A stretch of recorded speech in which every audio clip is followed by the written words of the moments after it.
সকলকে সংগ্রামী শুভেচ্ছা।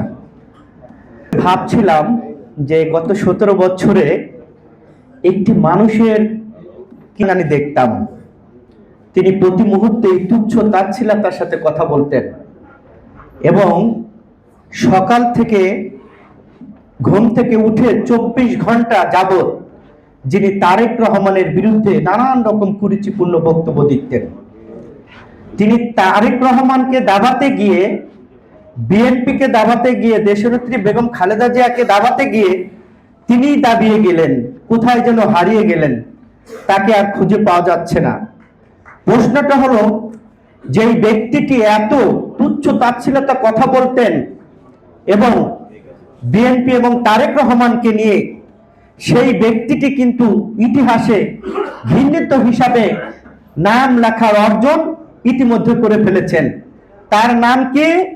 শেখ হাসিনা। কিন্তু যাকে নিয়ে তিনি তুচ্ছ তাচ্ছিল্যতা করলেন, তিনি বীরের বেশে বাংলাদেশে আসছে।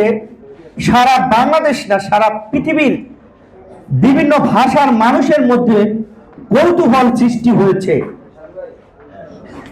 এ কেমন নেতা যিনি 17 বছর নির্বাসিত জীবন থেকেও বাংলাদেশে পদার্পণ করছেন, কিন্তু বাংলাদেশের মানুষ যে আবেগ, যে উদ্দীপনার মধ্যে অপেক্ষায় আছে প্রিয় নেতা কখন আসবেন। সারা বাংলাদেশ না, সারা পৃথিবীতে ইতিমধ্যে আন্তর্জাতিক যে সকল মিডিয়া, সেখানেও আমরা দেখতে পাচ্ছি রাজনীতিতে তুচ্ছ তাচ্ছিল্যতা করার যে ভয়াবহ পরিণতি, সেটা বুঝেছেন শেখ হাসিনা।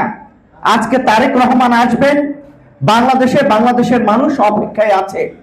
আপনারা দিয়েছেন যে নতুন বাংলাদেশের আকাঙ্ক্ষা, নতুন বাংলাদেশের যে আকাঙ্ক্ষা, বাংলাদেশের জন্ম নেওয়ার পরেই কিন্তু বাংলাদেশের মানুষের আকাঙ্ক্ষা ছিল, কিন্তু সেই আকাঙ্ক্ষা কখনো পূরণ হয়নি।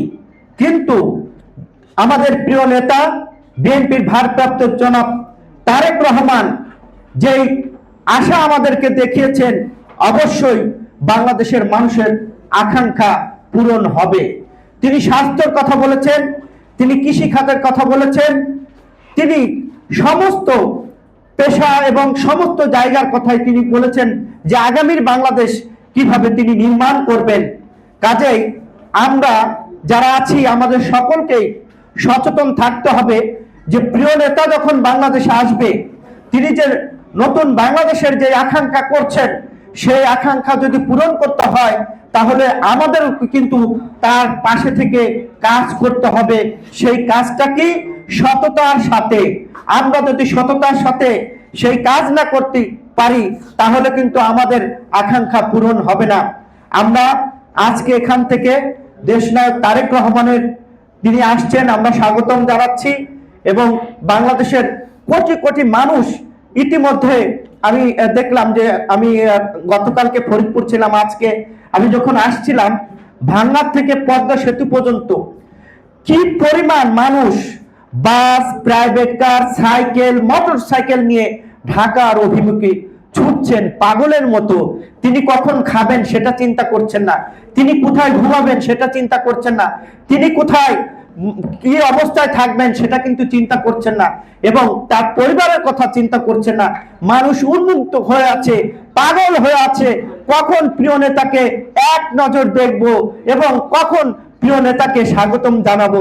এই হলো বাংলাদেশের অবস্থা।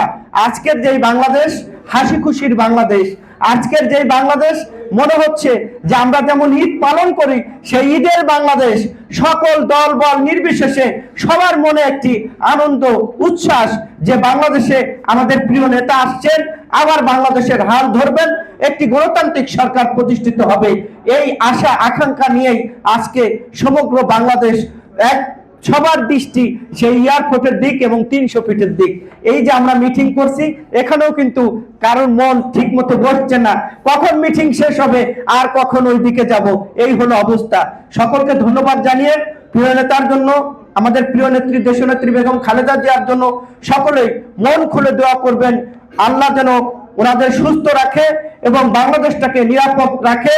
এই প্রতিবেশী দেশ যেন বাংলাদেশে আর কোনো ভারতীয় আগ্রাসন আমাদের উপরে চালাতে না পারে। সকলকে ধন্যবাদ।